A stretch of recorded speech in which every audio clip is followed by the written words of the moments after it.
은혜 받으실 하나님의 말씀은 신약성경 요한복음 21장에 있는 말씀입니다.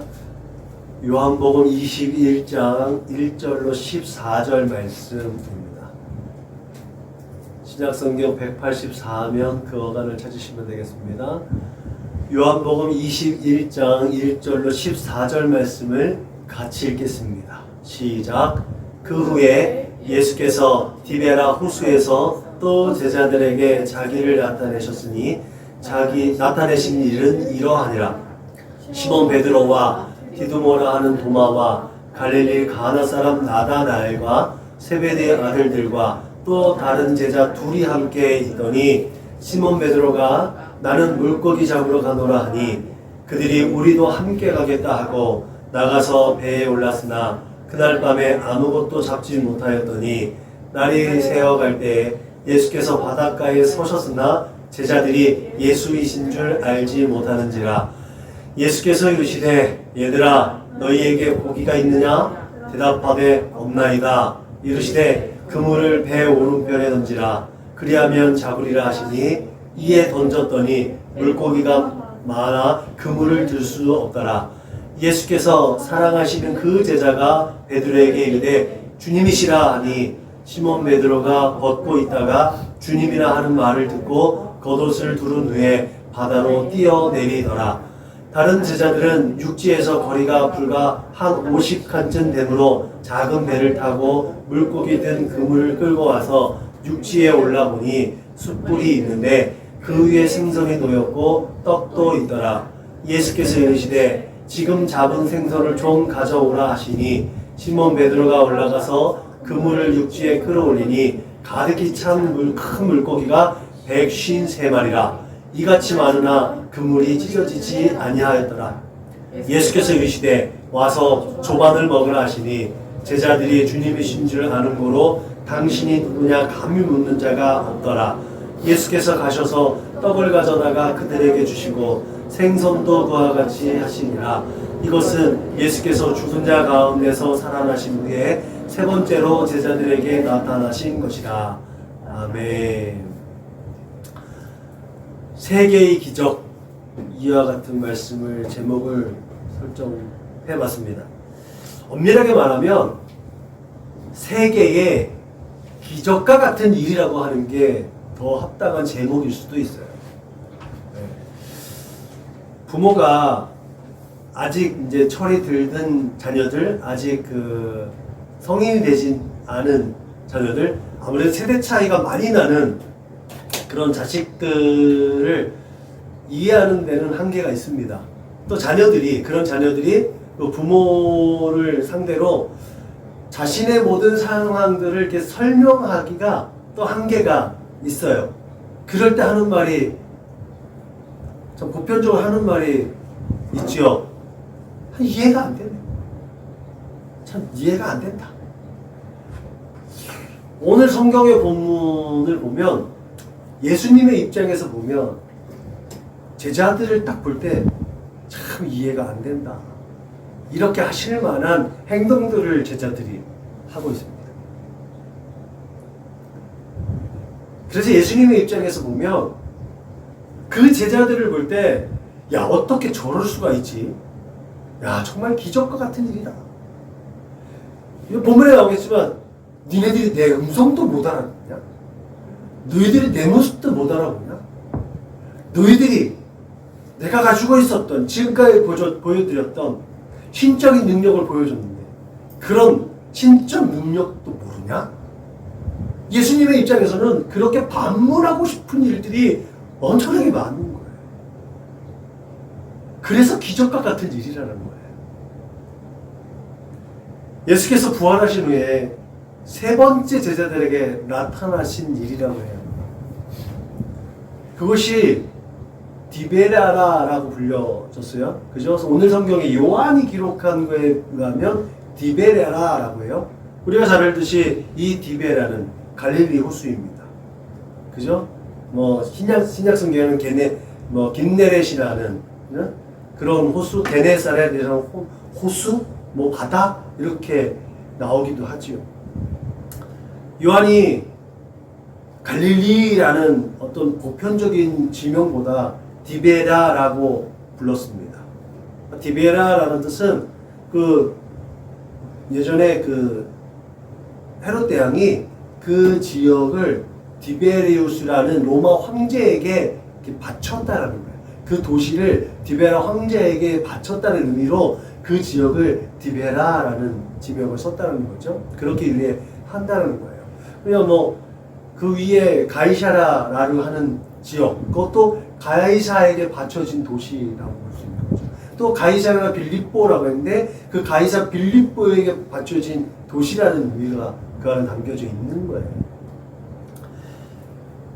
그렇게 사실상 요한복음은요, 그 20장 이제 마무리에 이런 말이 있어요. 예수께서 제자들 앞에서 이 책에 기록되지 아니한 다른 표적도 많이 행하였으나 오직 이것을 기록함은 너희로 예수께서 하나님의 아들 그리스도이심을 믿게 하려 함이요 또 너희로 믿고 그 이름을 힘입어 생명을 얻게 하려 함이라. 이렇게 요한이 요한복음이라는 이 복음서를 기록한 목적을 분명하게 딱 기록했어요. 그러면 요한복음은 끝나야 되는 거예요. 어쩌면 21장은요 부록과 같은 이야기입니다. 근데 부록과 같은 이야기가 있으나 마나한 이야기가 아니라는 사실을 우리가 알 수 있는 거예요. 이 부록과 같은 이야기가 있으나 마나한 일이 아니라는 그 의미가 뭘까? 우리는 한번 생각해 볼 필요가 있는 거죠. 아까 예수님의 입장에서 볼 때 어떻게 그럴 수 있지? 라는 걸요 그냥 그렇게 어떻게 니네가 그럴 수 있니? 라고 대묻는 것으로 그냥 그렇게 생각하는 거 맞추지 않고 어떻게 그럴 수 있을까? 라는 것을 예수님이 보시고 그 부족한 것을 메워주시는 예수님의 일이 결국 21장에 그려지고 있다는 거예요. 그래서 늘 끊임없이 우리는 부족하고 우리는 연약하지만 예수님께서는 그 부족한 것을 메워주시고 연약한 것을 강하게 해주셔서 예수님께서 하신 일들을 이 세대 가운데 드러낼 수 있도록 그 하나님이 맡겨주신 사명을 넉넉히 감당할 수 있도록 우리에게 하늘에 신령한 것, 땅에 기름지고 복된 것들을 충만하게 하신다는 사실을 믿으시길 주님의 이름으로 부탁을 드립니다. 만약에 요한이 요한복음을 기록한 그 목적대로만 맞춰졌다면 의심하고 실패했던 제자들의 사역과 또 그 제자들의 대표격인 베드로의 나중에 후일의 그런 어떤 교회의 대표로서의 그 사역은 있을 수가 없는 거예요. 그래서 예수님은 베드로의 그 허물을 덮어주시기 위해서 그를 찾아오신 거예요. 오늘 뒷부분에 이제 예수님과 마주대에서 설명하는 부분들이 있습니다. 예수님의 목적은 거기에 있는 것 같아요. 예수님이 베드로가 치유되지 않으면 제자들도 치유가 되지 않는 거예요. 요한은 이 일을 이렇게 기록하고 있습니다. 이 일들을 증언하고 이 일들을 기록한 제자가 이 사람이라. 우리는 그의 증언이 참된 줄 아노라. 예수께서 행하신 일이 이 외에도 많으니 만일 낱낱이 기록된다면 이 세상에라도 그 기록된 책을 두기에 부족할 줄 아노라. 마무리하는 그 기록 목적과 비슷한 뉘앙스지만 진짜 마무리 이렇게 되어졌다는 거예요. 회복이 없으면 하나님의 역사는 있을 수 없다는 것을 단적으로 증명해내고 있다는 거죠. 저는 오늘 주어진 본문을 통해서 우리가 그냥 지나칠 만한 그런 기적과 같은 일상적인 현상과 그 사실들을 소개하려고 합니다.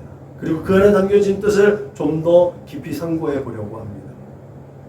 이 세계의 기적, 이 세계의 일상적인 현상, 기적과 같은 이 일상적인 현상 중에 하나는 첫 번째는 제자들이 예수님을 알아보지 못했다는 거죠.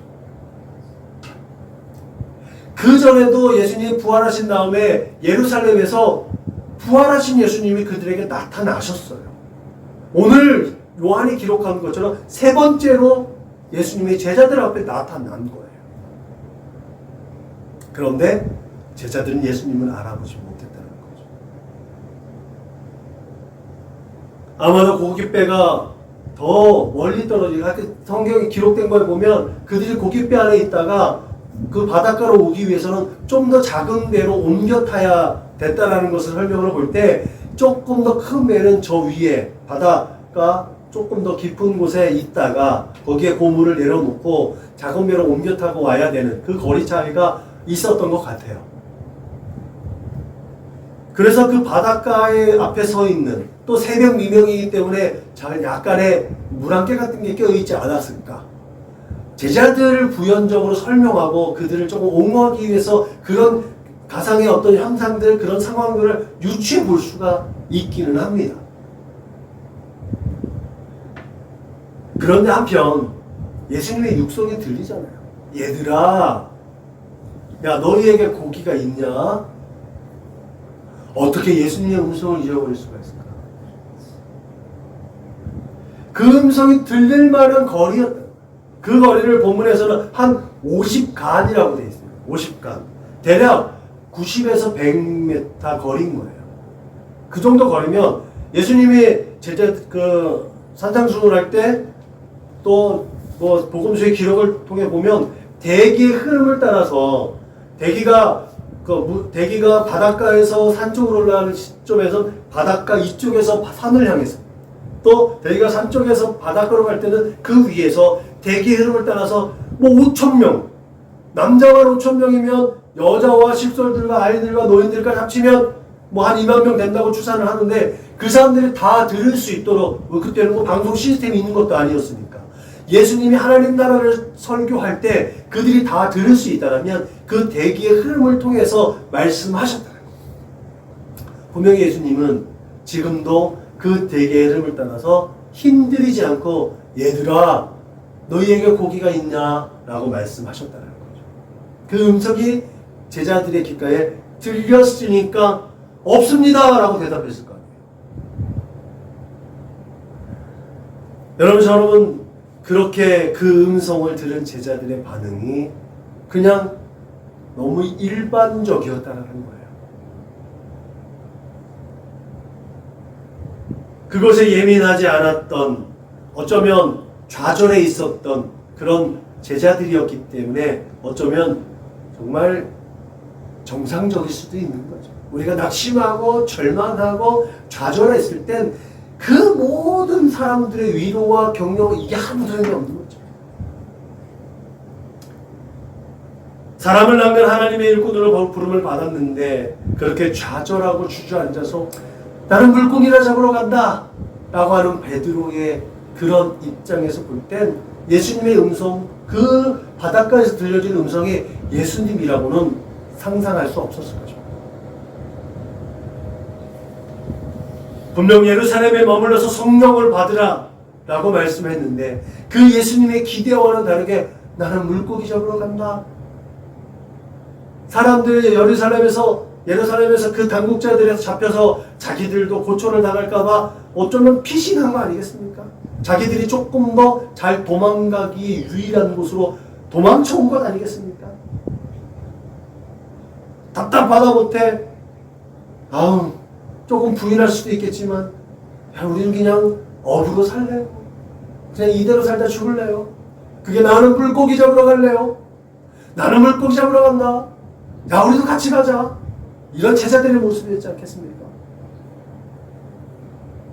그런 실패감에 젖어서 너희는 예루살렘에 머물러 있어서 성령을 받으라 라는 그 명령조차 잊어버린 그 제자들의 모습, 그 모습에서 실패와 좌절과 무기력함을 볼 수 있지 않겠습니까? 여러분, 무기력은 실패보다 더 위험합니다. 그렇기 때문에 좌절과 포기와 낙심은 어둠의 영들의 강력한 무기이기도 합니다. 내 삶에 내가 어떤 계획을 준비할 때 두려움에 떨고 좌절하고 낙심하고 포기하고 싶은 마음이 있을 때 그때 우리의 마음을 두드려 봐야 돼요. 하나님께서 주신 꿈과 비전과 그 소망을 가지고 이 일을 준비하고 있는가? 아니면 그 순간에 어느 순간 어둠의 영이 내 마음에 들어와서 두렵게 하는 마음이 있는가? 내가 하나님을 두려워하는 마음이 있는가? 아니면 내 일에 대한 실패에 대한 두려움이 있는가? 그것을 우리는 분별할 수 있어야 될 줄로 믿으시길 주님의 이름으로 축복합니다.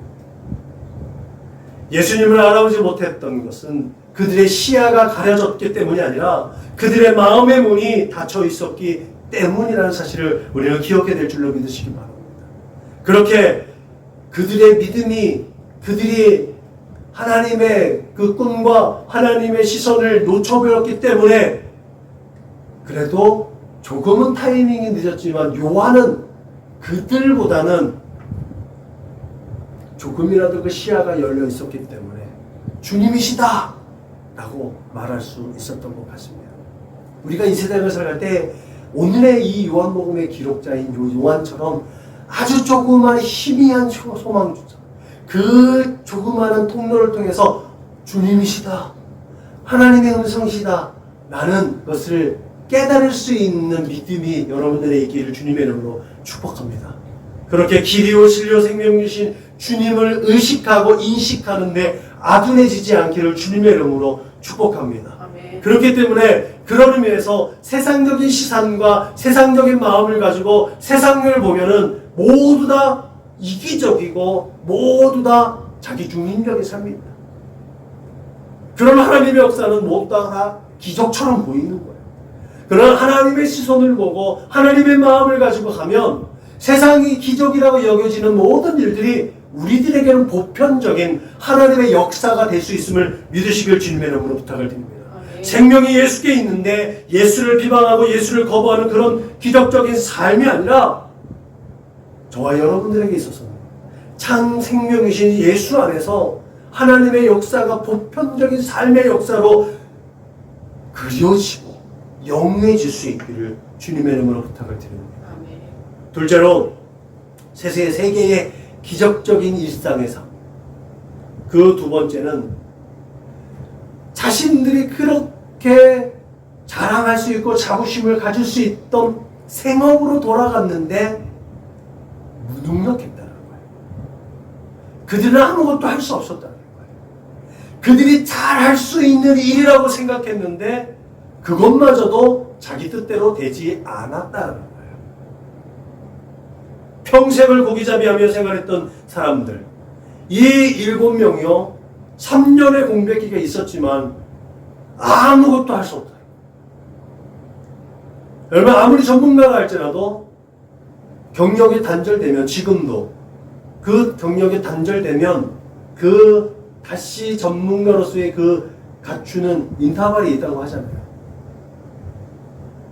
이 고기잡이, 이 어부들의 3년이라는 공백이 이 사람들을 완전히 무능력하게 만들어버려요. 이건 앞서 얘기했듯이 자신의 영적인 문제뿐만 아니라 그 모든 것들을 좌절하고 실패감에 빠져 있었기 때문에 자기들이 잘할 수 있는 것도 못하는 결과입니다. 생각해보면 단순하게 살던 베드로가 차원 높은 예수님의 길을 따랐다는 것 자체가 쉬운 일은 아니었습니다. 더군다나 하나님 나라의 왕권을 가지신 분으로 생각했던 분이 너무나 허무하게 너무나 끔찍하게 십자가에 못 박혀 죽었다는 사실을 다시 생각해도 끔찍합니다. 부활하신 예수님을 봤지만 그럼에도 불구하고 이들은 현실과 이상과 현실과 현재와 하나님 나라의 일을 구분해서 생각할 수 없는 그런 좌절감이 이들에겐 꽉 차 있었다는 거죠. 그들은 죽음의 권세를 깨뜨리고 부활하신 그 기적과 능력으로 하나님의 나라를 단숨에라도 앞당길 것만 같았던 그런 기대감이 분명히 있었습니다. 그럼에도 불구하고 그들 곁에 예수님이 없었다는 것 때문에 그 기대감은 오히려 좌절하고 실패감으로 더 크게 덮어졌다는 거죠. 그래서 공허할 뿐만 아니라 정신적으로도 피폐해졌던 것 같습니다. 그래서 베드로는 어쩌면 머리도 식힐 겸 가장 잘할 수 있는 일을 택했던 것 같습니다. 우리가 늘 하는 말이잖아요. 뭔가 잘 안 될 때 내가 잘 할 수 있는 일, 그 기초부터, 그 기본부터 한번 해보자. 그게 우리들의 모습 아니겠습니까? 그런데 그것도 예수가 없으면 안 된다는 것을 베드로를 통해서 보게 됩니다. 아무것도 생각하지 않고 단순한 삶으로서의 그런 되돌아가는 일들조차도 돌파구가 되지 않는다는 거죠. 베드로의 생각은 여전히 실패로 돌아갑니다. 그렇게 뜻밖의 그의 노련한 고기 잡는 기술과 경험은 너무나 무뎌져 있었습니다. 베드로가 그렇게 생각하지 않겠습니까?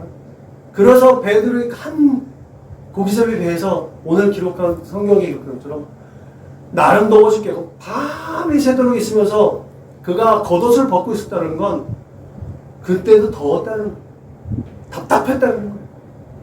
그러니까 이 이불 대용으로 사용하고 있을 때 이 겉옷이 너무나 무겁게 느껴져요.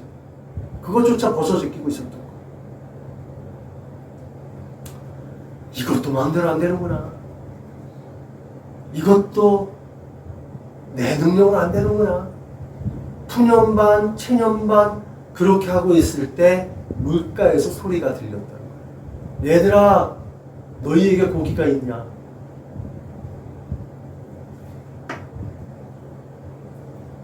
그런 상황에서 이 단순하고 과격했던 성질머리가 안 좋았던 이 요한과 야고보도 마찬가지 아니겠습니까? 그 과격했던 우레와 같은 이 사람들이 성질나 죽겠는데 뭐야 또? 누구야 도대체 건방지게? 이런 생각을 할 수 있지 않겠습니까? 그럼에도 불구하고 그 소리에 조금은 동의가 돼서 그물을 던졌던 거 아니에요. 아직은 때가 이러니까, 아직은 고기가 잡힐 때가 있으니까 그래도 그물 한번 던져보자.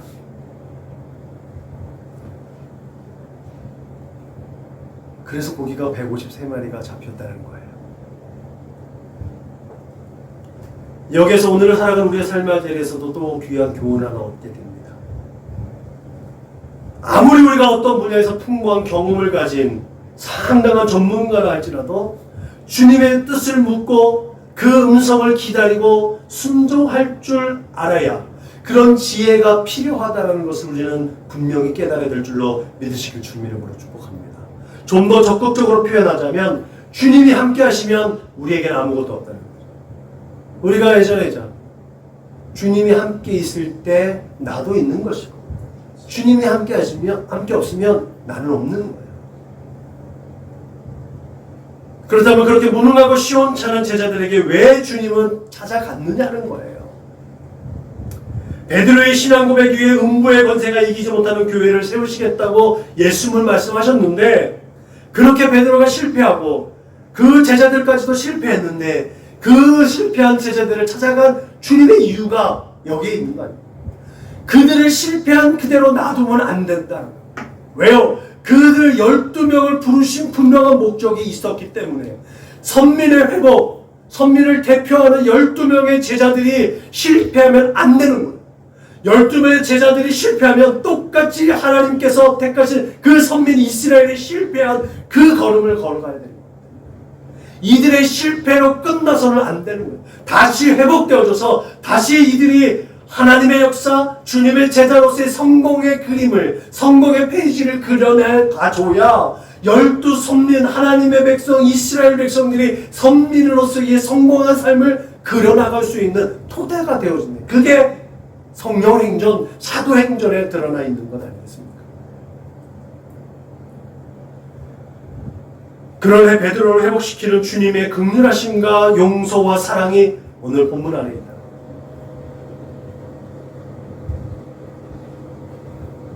예수께서 그 전에 비유로 말씀하셨던 거죠. 주님의 지금 이 디베라 바닷가에 있는 예수님의 모습과 베드로, 예수님의 모습과 이 제자들의 모습은 흡사 돌아온 탕자의 비유가 좀 프로젝트 됩니다. 그들이 다시 주님 앞에 돌아오고 그들을 용납하는 주님의 모습들, 그들을 회복하셔서 다시 하나님 나라의 거룩한 사명을 맡겨주시는 예수님의 모습들.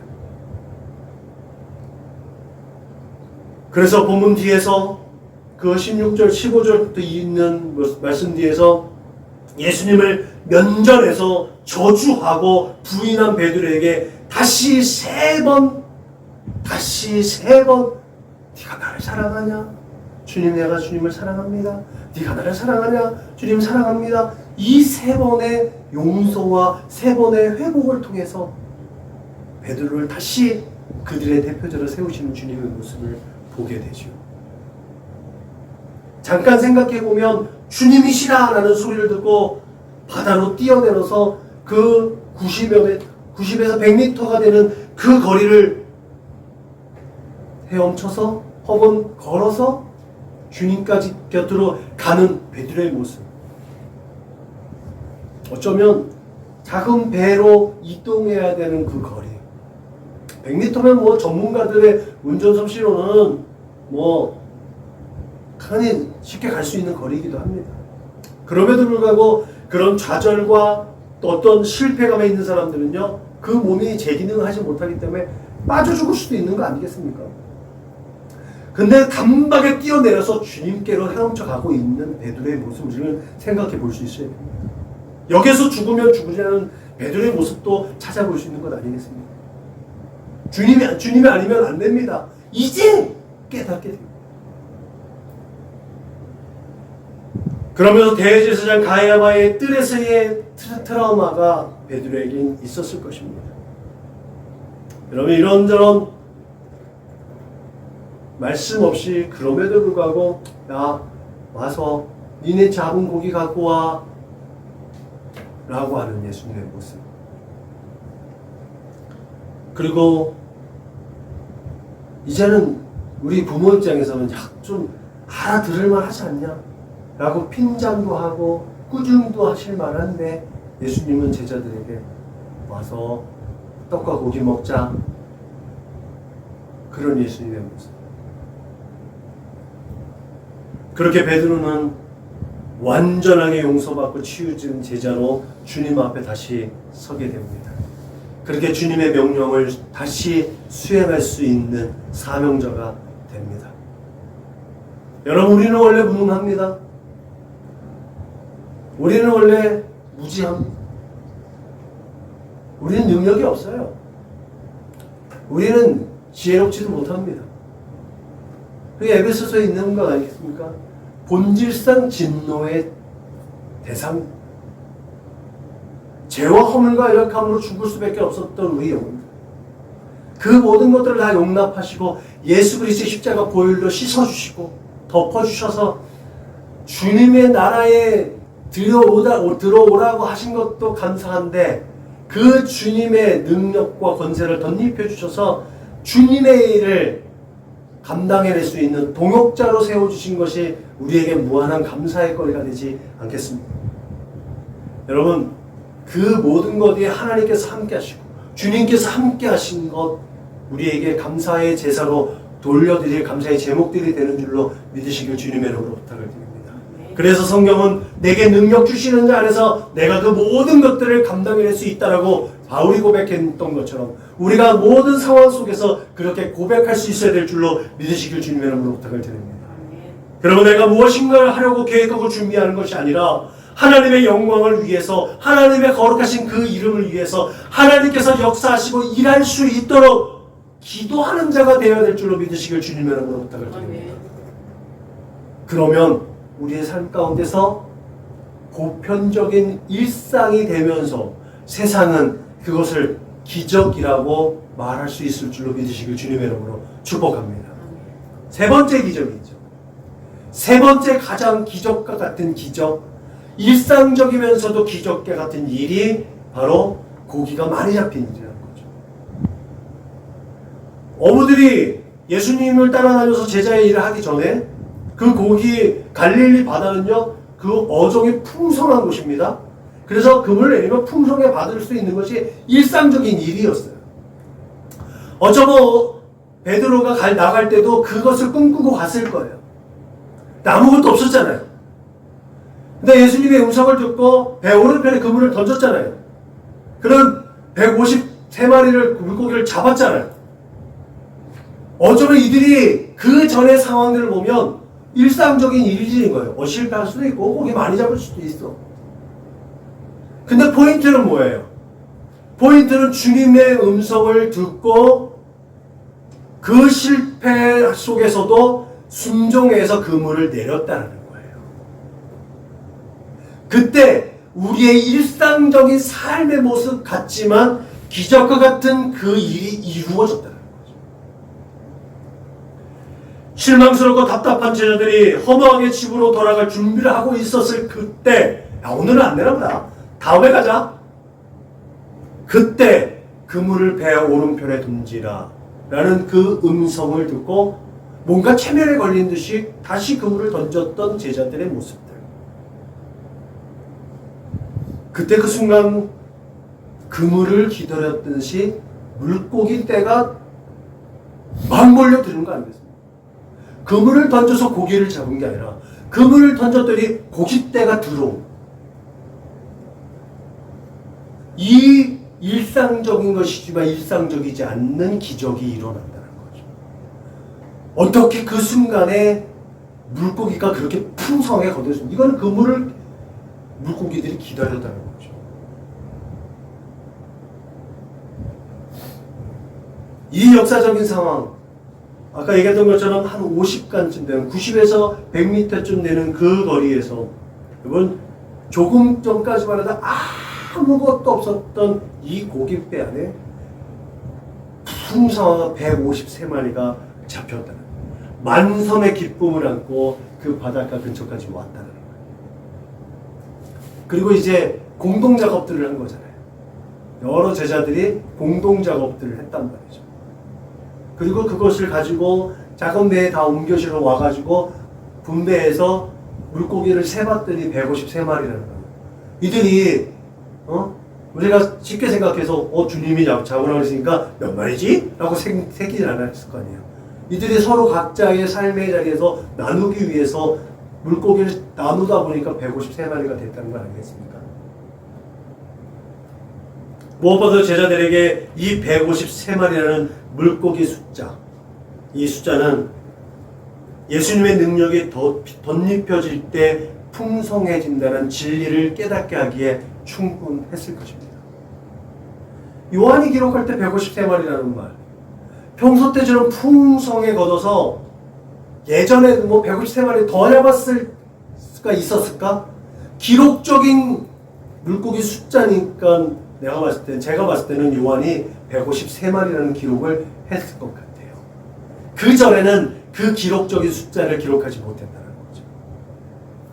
신기록이었지 않았을까? 하나님이 우리와 함께 계시면한 증거를 통해서 예수님의 말씀에 순종했을 때 이 모든 만물을 주관하고 역사하시는 하나님께서 그렇게 순종하는 자에게 은혜를 주시고 풍성한 은혜와 긍휼을 베풀어 주신다는 진리가 이 153마리 안에 담겨져 있음을 믿으시길 주님의 이름으로 부탁합니다. 우리가 생각하는 것 그 이상의 것을 주시는 분, 그것이 바로 하나님이심을 믿으시길 주님의 이름으로 부탁을 드립니다. 오늘 본문에는 육지에 올라와 보니 숯불이 있는데 그 위에 생선이 놓였고 떡도 있더라는 말씀이 기록되어져 있지요. 이미 예수님께서 제자들을 위해서 그 식사를 준비해 놓고 계셨다는 거예요. 여기에서 우리가 풍성하게 소득을 얻었는데 그것을 가지고 나누는 것이 아니라 예수님은 이것 말고 플러스 알파의 것을 준비하고 계셨다는 거예요. 우리가 예수님 사명을 준비하고 있잖아요. 우리가 예수님의 사역을 감당해서 주님께서 공급하신 능력과 권세로 거둬들일 열매와 풍성한 결과를 기대하지만 그 풍성한 결과 이전에 플러스 알파의 기쁨을 우리에게 주시는 줄을 믿으시기 바랍니다.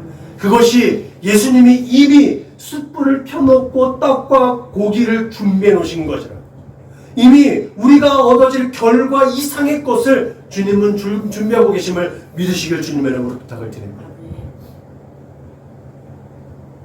그렇게 예수님은 이전에 그 바닷가 북쪽의 산중턱에서부터 교훈한 이 예수님이 물고기와 떡을 제자들에게 줄 때 이 제자들은 그것을 볼 때 어떤 생각이 들었겠어요? 오병이어의 기적이 생각나지 않았겠습니까? 칠병이어의 기적이 생각나지 않았겠습니까? 아, 축사하였더니 풍성하게 부어해 줍니다.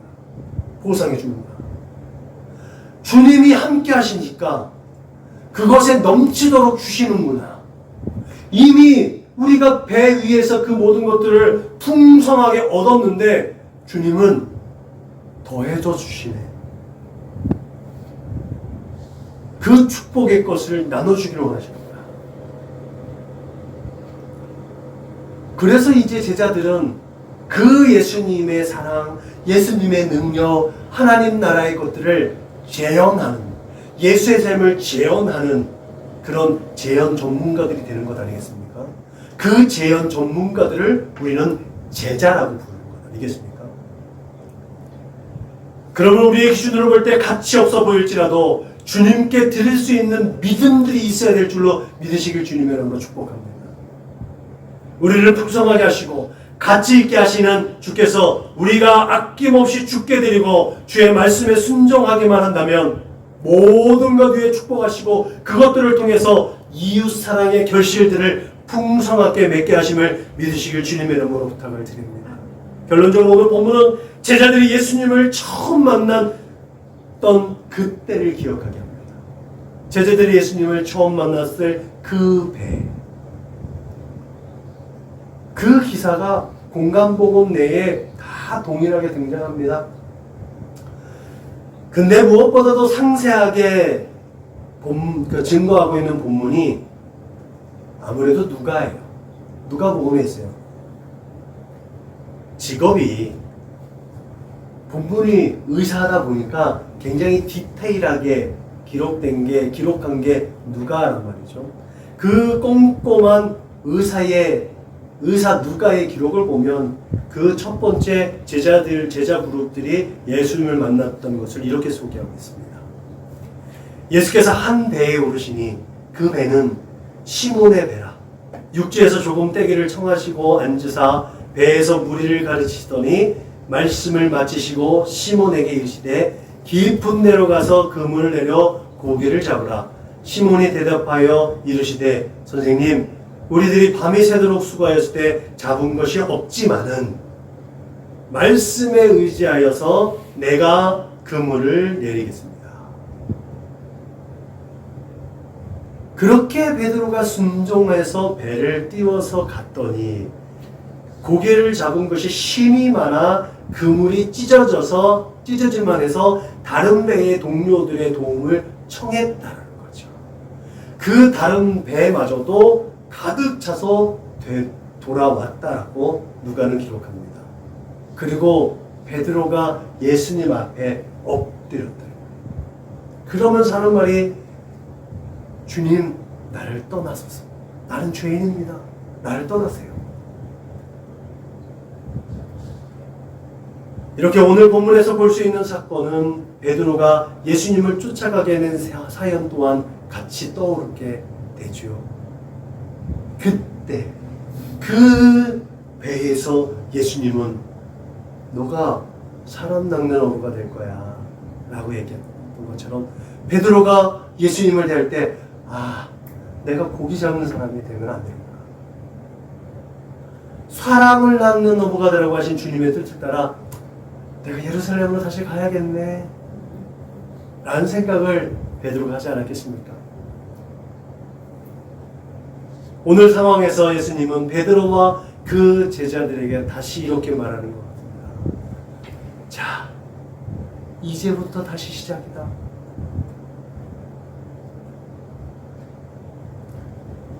여러분, 제가 목회를 포기하려고 했던 그때로부터 벌써 3년이라는 시간이 지났어요. 이 성전은 지금 베드로의 그 모습을 저는 마음을 품게 합니다. 할 만큼 했다. 건강도 잃었고 모든 것이 하나님의 영광이 되지 않는다. 목회하지 말자. 그만하자. 그때 선배 목사님의 손길을 통해서 주님께서 다시 이곳을 부르셨죠. 그리고 3년이 지났어요. 여전히 변화된 건 없는 것 같아요. 그렇지만 우리의 마음은 풍성해졌고 우리의 어떤 꿈과 우리의 어떤 비전과 어떤 도전의식은 아직까지 있는 것 같아요.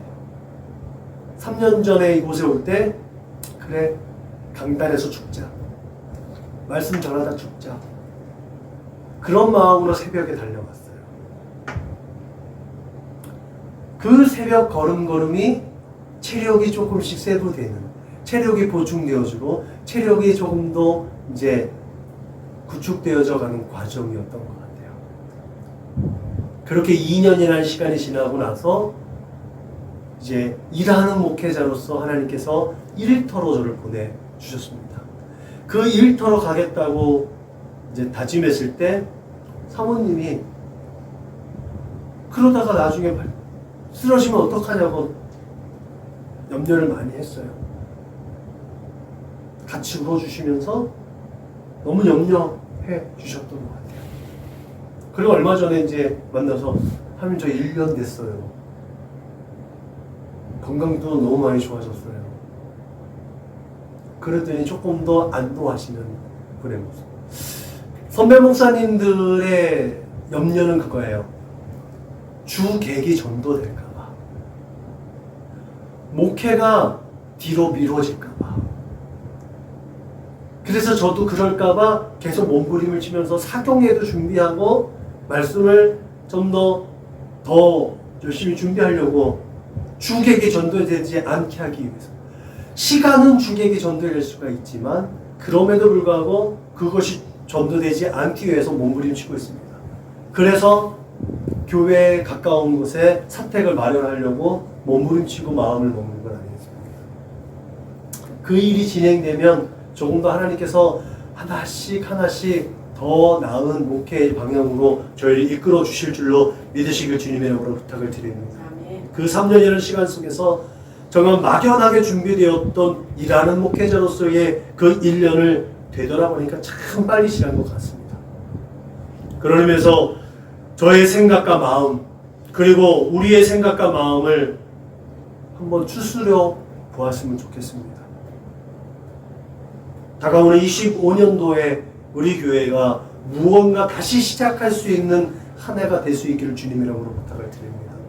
갈릴리 바닷가, 디리베레아 바닷가 그 앞에서 예수님께서 제자들에게 자, 이제 다시 시작이다 라고 하는 그 음성이 들렸던 것처럼 오늘 이제 우리에게 새롭게 시작될 25년도를 준비하는 이 패러다임 속에서 자, 이제 다시 한번 시작해보자.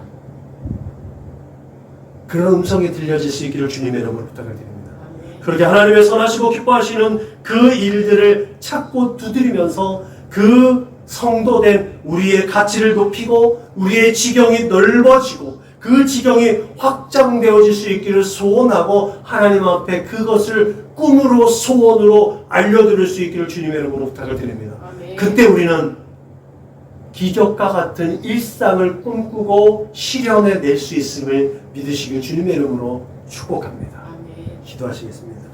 참 좋으신 하나님 감사합니다. 오늘도 주의 선하시고 기뻐하시고 온전하신 뜻을 깨달아서 하나님의 역사를 드러낼 수 있는 하나님 나라 백성으로 이 세대 가운데 설 수 있도록 인도하여 주옵소서. 오늘도 그렇게 함께 하실 주님을 기대합니다. 우리에게 말씀하여 주셨사오니 그 말씀대로 순종하는 삶을 살아낼 수 있도록 주님 인도하여 주옵소서. 감사하며 걸어가신 우리 구주 예수님의 이름으로 축복하며 기도하였습니다. 아멘. 샬롬 샬롬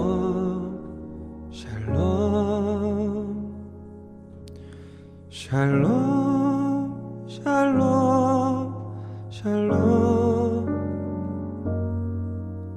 내니 두려워 말아라 나의 아들 나의 딸아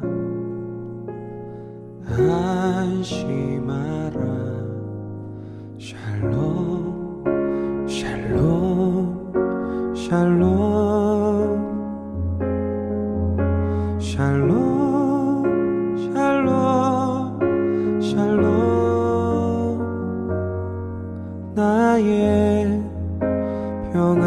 지켜주노라. 세상과는 다른 평안 두려워 마라. 샬롬.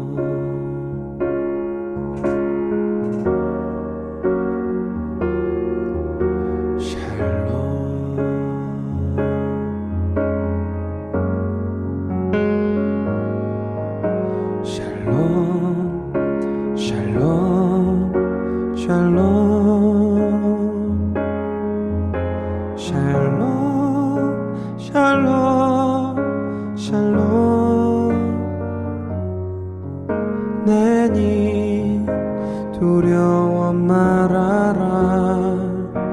나의 사람 나의 이스라엘 안심하라. 샬롬 샬롬 샬롬 샬롬 샬롬 샬롬. 평강 있을지어다. 아버지께서 날 보냄같이 나도 널 보내노라. 샬롬.